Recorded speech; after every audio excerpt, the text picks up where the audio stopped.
প্রতিনিধিদের তথ্য ও চিত্রে প্রবাসী সংবাদ জানাচ্ছেন ইমতিয়াজ আহমেদ। কাতারে ঘোষিত হয়েছে রাউজান জাতীয়তাবাদী ফোরাম কাতার শাখার নতুন কমিটি। এতে মোহাম্মদ আখতার হোসেন মেজবাহ সভাপতি এবং মোহাম্মদ ফয়সাল রানা সাধারণ সম্পাদক নির্বাচিত হন।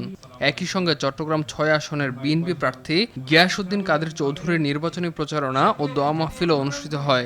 ইঞ্জিনিয়ার আমানত হোসেনের সঞ্চালনায় উপস্থিত ছিলেন উপদেষ্টা মোহাম্মদ ফজল কাদের, মোহাম্মদ জসিমউদ্দিন, মোহাম্মদ ইসহাক আলী সহ কমিটির নির্বাচিত সদস্যরা। অনুষ্ঠানে কাতারের হাটহাজারী ও রাঙ্গুনিয়া জাতীয়তাবাদী ফোরামের পক্ষ থেকে নির্বাচিত সদস্যদের ফুলেল শুভেচ্ছা দেওয়া হয়। সৌদি আরবে ৩ বাংলাদেশি বন্ধুর উদ্যোগে উদ্বোধন হলো জেদ্দা ফিশ আল বারাকা সামুদ্রিক মাছের রেস্টুরেন্ট। প্রধান অতিথি ছিলেন বাংলাদেশ কনসুলেটের কমার্শিয়াল কাউন্সিলর সৈয়দা নাহিদা হাবিবা। বিশেষ অতিথি ছিলেন কাউন্সিলর ASM সায়েম, আমজাদ হোসেন, করিম সরকার ও শাকিল আহমেদ। আর উপস্থিত ছিলেন প্রকৌশলী নুরুল আমিন, মোশাররফ হোসেন খান সহ অনেকে। ইমতিয়াজ আহমেদ, RTV।